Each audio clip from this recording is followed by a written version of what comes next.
Hello बच्चों, आज हम आपके अपने YouTube चैनल के माध्यम से इस ऑडियो में बाल राम कथा कक्षा 6 के लिए हिंदी की पूरक पाठ्य पुस्तक के अंतर्गत बाल राम कथा के दूसरे अध्याय का श्रवण करेंगे। बच्चों, इसके पहले अध्याय में आपने देखा कि राजा दशरथ अयोध्या के राजा थे। उनके 3 रानियां थीं। पुत्रेष्टि यज्ञ संपन्न होने के बाद उनको 4 पुत्र प्राप्त हुए। वे बड़े कुशाग्र बुद्धि के थे और महर्षि विश्वामित्र अपने आश्रम में यज्ञ संपन्न करवाने के लिए, यज्ञ में कोई बाधा विघ्न ना पड़े, इस कार्य हेतु राम और लक्ष्मण को अयोध्या से लेकर चलते हैं। उसी के आगे आज हम दूसरे अध्याय में सुनेंगे, जिसका नाम है जंगल और जनकपुर। तो चलिए बच्चों, आरंभ करते हैं। राजमहल से निकलकर महर्षि विश्वामित्र सरयू नदी की ओर बढ़े। दोनों राजकुमार साथ थे। उन्हें नदी पार करनी थी। आश्रम पहुंचने के लिए विश्वामित्र ने अयोध्या के निकट नदी पार नहीं की। दूर तक सरयू किनारे चलते रहे। दक्षिणी तट पर, उसी तट पर जिस पर अयोध्या नगरी थी, वे चलते रहे। नदी के घुमाव के साथ साथ राजमहल पीछे छूट गया। उसकी आखिरी बस्ती भी निकल गई। चलते चलते एक तीखा मोड़ आया तो सब कुछ दृश्य से ओझल हो गया। राम और लक्ष्मण ने एक बार भी पीछे मुड़कर नहीं देखा। उनकी नज़र सामने थी, महर्षि विश्वामित्र के सधे कदमों की ओर। जिस प्रकार से महर्षि विश्वामित्र बढ़ रहे थे, ठीक उन्हीं का अनुकरण करते हुए अपने मार्ग पर अग्रसर हो रहे थे राम और लक्ष्मण। सूरज की चमक धीमी पड़ने लगी। शाम होने को आई। राजकुमारों के चेहरों पर थकान का कोई चिन्ह नहीं था, उत्साह था। वे दिन भर पैदल चले थे और चलने को तैयार थे। महर्षि अचानक रुके। उन्होंने आसमान पर दृष्टि डाली।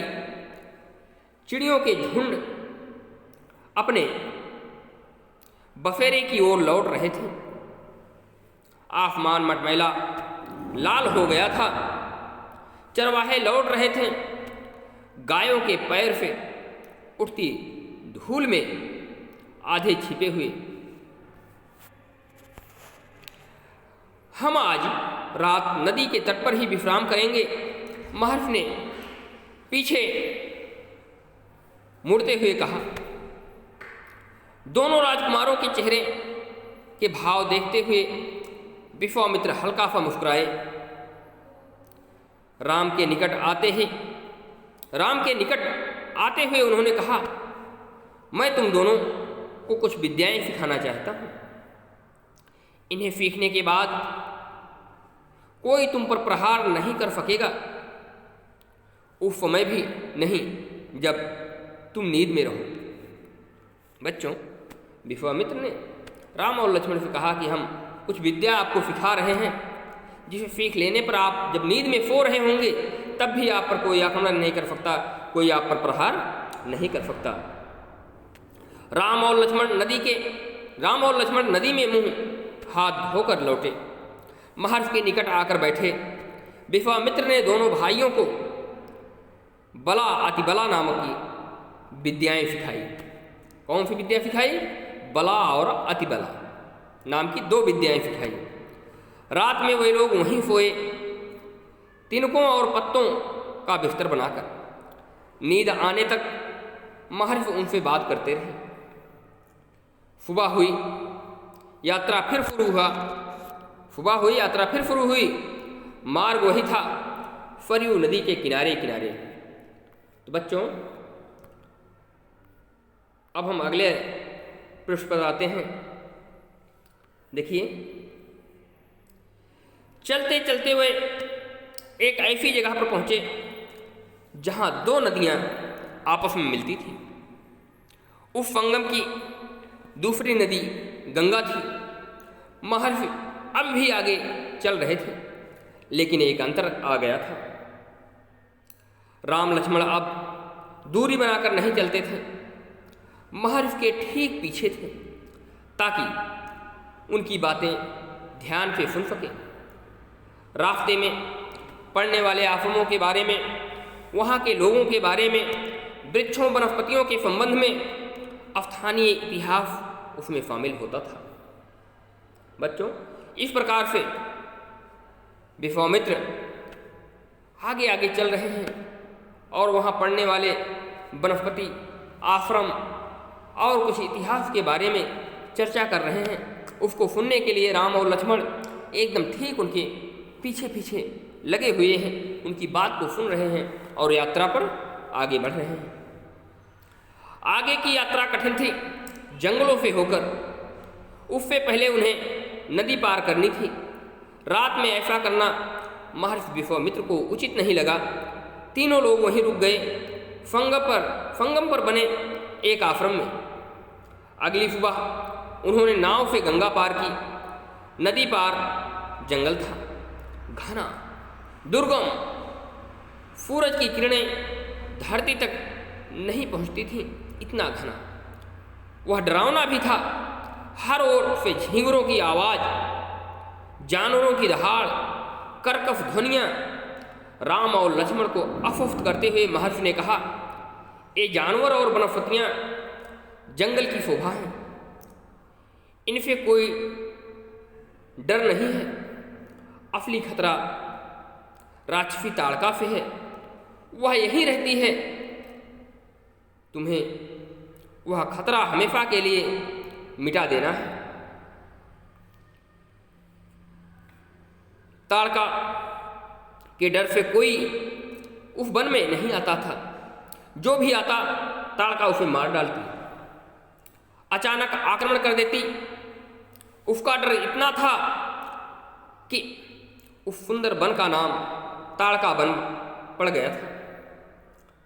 राम ने महर्षि की आज्ञा मान ली, धनुष पर प्रत्यंचा चढ़ाई और उसे एक बार खींचकर छोड़ा। इतना ताड़का को क्रोधित करने के लिए बहुत था।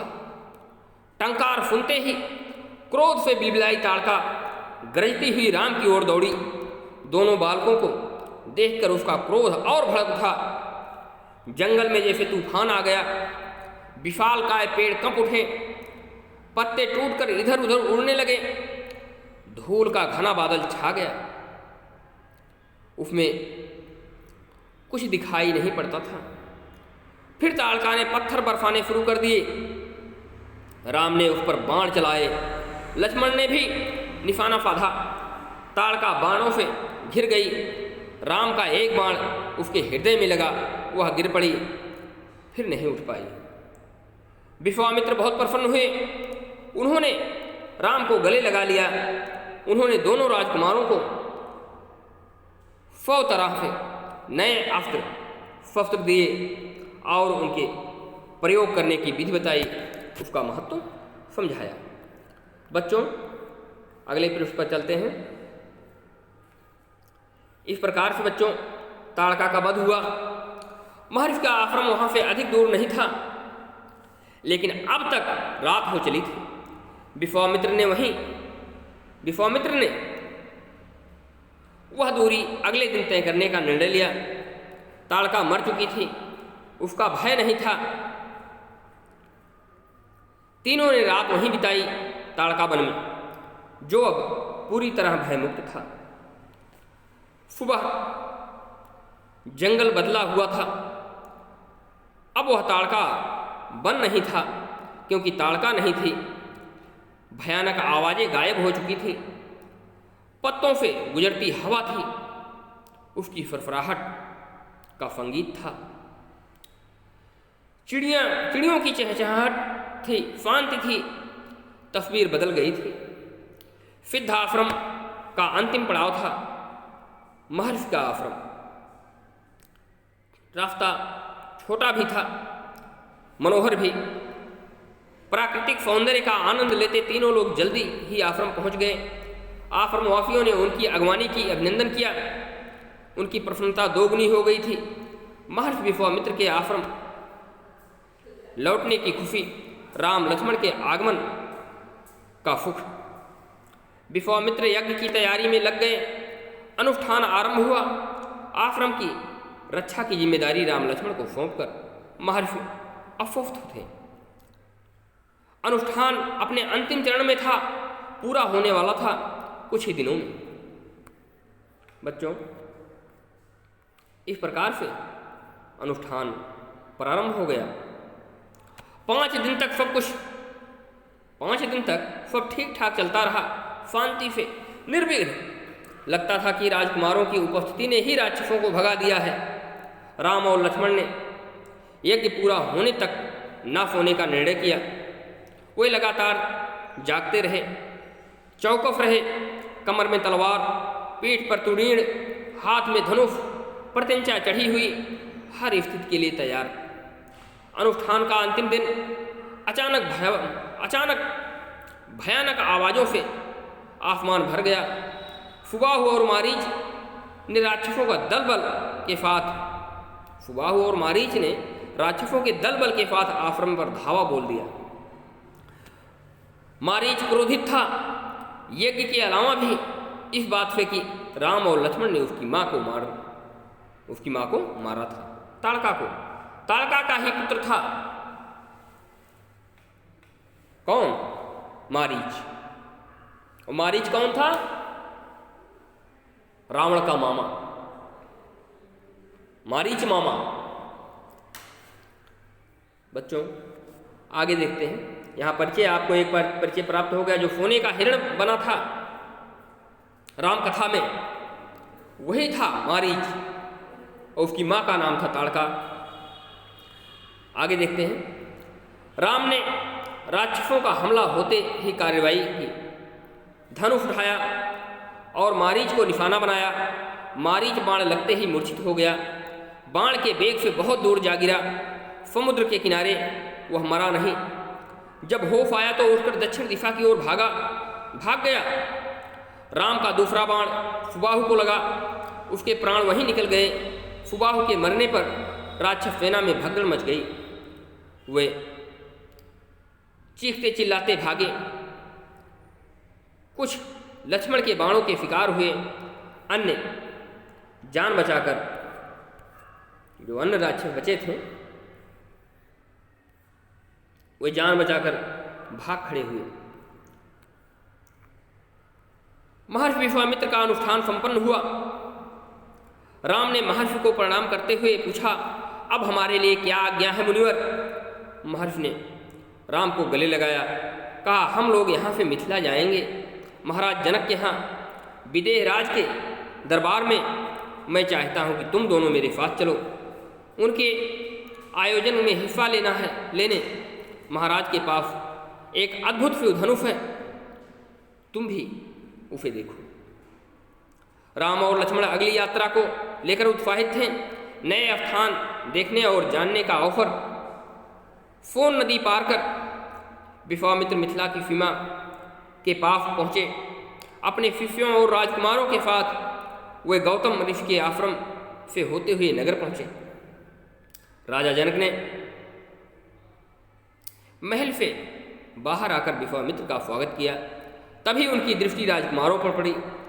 विदेहराज चकित रह गए। वे स्वयं को रोक नहीं पाए। महर्षि से पूछा, ये सुंदर राजकुमार कौन है? मैं इनके आकर्षण से खींचा जा रहा हूँ। ये राम और लक्ष्मण हैं, महाराज दशरथ के पुत्र हैं। मैं इन्हें अपने साथ लाया हूँ आपका अद्भुत धनुष दिखाने। इस प्रकार से राम और लक्ष्मण का परिचय विदेहराज राजा जनक से हुआ। विदेहराज ने महर्षि, उनके शिष्यों और राजकुमारों को ठहरने की व्यवस्था की। एक सुंदर उद्यान में अगले दिन सभी आमंत्रित लोग ऋषि मुनि और राजकुमार गिफाला में उपस्थित हुए। वहाँ महर्षि ने फिर धनुष का उल्लेख किया। महाराज जनक ने अपने अनुचरों को आज्ञा दी, शिव धनुष को यज्ञशाला में लाया जाए। शिव धनुष सचमुच विशाल था, लोहे की पेटी में रखा हुआ था। पेटी में पहिया लगे हुए थे, 8 पहिए। उसे उठाना लगभग असंभव था। पहिए के सहारे खिसकाकर उसे एक जगह से दूसरी जगह ले जाया जाता था। अनुचर मुश्किल से उसे खींचते हुए यज्ञशाला में ले आए। धनुष देखते ही विदेहराज एक पल के लिए उदास हो गए। उन्होंने कहा, मुनिवर, मैंने प्रतिज्ञा की है अपनी पुत्री सीता का विवाह के संबंध में। जो यह धनुष उठाकर उस पर प्रत्यंचा चढ़ा देगा, उसी के साथ सीता का विवाह होगा। राजा जनक ने मुनि विश्वामित्र से बताया कि मैंने प्रतिज्ञा कर ली है कि जो इस धनुष को उठा करके इसकी प्रत्यंचा चढ़ा देगा, उसी के साथ सीता का विवाह होगा। अनेक राजकुमारों ने प्रयास किया और लज्जित हुए। उठाना तो दूर, कोई इसे हिला तक नहीं सके, प्रत्यंचा क्या चढ़ाते। विदेहराज का संकेत समझकर महर्षि विश्वामित्र ने राम से कहा, उठो वत्स, यह धनुष देखो। इस प्रकार से बच्चों भगवान राम को आदेश मिला धनुष को उठा करके प्रत्यंचा चढ़ाने के लिए। राम ने सिर झुकाकर गुरु की आज्ञा स्वीकार की, आगे बढ़े। पेटी का ढक्कन खोल दिया। राम ने पहले धनुष को देखा, फिर महर्षि को। गुरु का संकेत मिलने पर राम ने वह विशाल धनुष सहज ही उठा लिया। यज्ञशाला में उपस्थित सभी लोग हतप्रभ थे। इसकी प्रत्यंचा चढ़ा दूं मुनिवर? राम ने पूछा। अवश्य, यदि ऐसा कर सकते हो। विदेहराज चकित थे। राम ने आसानी से धनुष झुकाया, ऊपर से दबाकर प्रत्यंचा खींची। दबाव से धनुष बीच से ही टूट गया, उसके 2 टुकड़े हो गए, बच्चों के खिलौने की तरह। यज्ञशाला में सन्नाटा छा गया। सब चुप थे, एक दूसरे की ओर देख रहे थे। सभागार में चुप्पी महाराज जनक ने तोड़ी। उनकी खुशी का ठिकाना ना था। उन्हें सीता के लिए योग्य वर मिल गया था। उनकी प्रतिज्ञा पूरी हुई। जनक राज ने कहा, मुनिवर, आपकी अनुमति हो तो मैं महाराज दशरथ के पास संदेश भेजूं। बारात लेकर आने का निमंत्रण, यह शुभ संदेश उन्हें शीघ्र भेजना चाहिए। महर्षि की अनुमति से दूत अयोध्या भेजे गए, सबसे तेज चलने वाले रथों से। इसी बीच जनकपुर में धूम मच गई। बारात के स्वागत की तैयारियां होने लगी। नगर की प्रसन्नता चरम पर थी। महाराज जनक का संदेश मिलते ही अयोध्या में भी खुशी छा गई। आनंद फानन में बारात तैयार हुई। हाथी, घोड़े, रथ, सेना। बारात को मिथिला पहुंचने में 5 दिन लग गए। जनकपुरी जगमगा रही थी। हर मार्ग पर तोरण द्वार पर जनकपुरी जगमगा रही थी। हर मार्ग पर तोरण द्वार माने गेट, जो राजमहल का, जो किले का द्वार होता है, उसे कहते हैं तोरण द्वार। हर जगह फूलों की चादर, एक एक कोना सुवासित। हर घर के प्रवेश द्वार पर बंधनवार। एक एक घर से मंगल गीत। मुख्य मार्ग पर दर्शकों की अपार भीड़। खिड़कियों और छज्जों से झांकती महिलाएं। एक नज़र राम को देख ले, राम सीता की जोड़ी दिख जाए। विवाह से ठीक पहले विदेहराज ने, राजा जनक ने महाराज दशरथ से कहा, राजन, राम ने मेरी प्रतिज्ञा पूरी कर मेरी बड़ी बेटी को अपना लिया। मेरी इच्छा है कि मेरी छोटी पुत्री उर्मिला का विवाह लक्ष्मण से हो जाए। मेरे छोटे भाई कुशध्वज की भी 2 पुत्रियां हैं, मांडवी और श्रुतकीर्ति। कृपया उन्हें भरत और शत्रुघ्न के लिए स्वीकार करें। राजा दशरथ ने यह प्रस्ताव तत्काल मान लिया।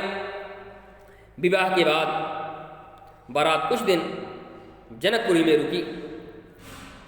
बाराती बहुओं को लेकर अयोध्या लौटे तो रानियों ने पुत्रवधुओं की आरती उतारी, स्त्रियों ने फूल बरसाए, शंख ध्वनि से गलियां गूंज उठी।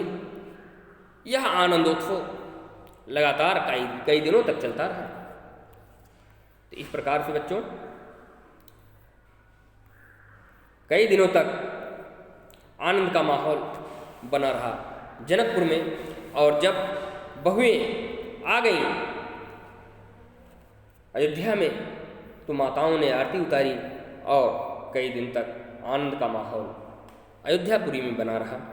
बच्चों इस प्रकार से यह दूसरा अध्याय जंगल और जनकपुर का श्रवण आपने किया। यह कथा आपको कैसा लगा आप अपने विचार कमेंट बॉक्स में दीजिएगा। पूरी कथा सुनने के लिए धन्यवाद।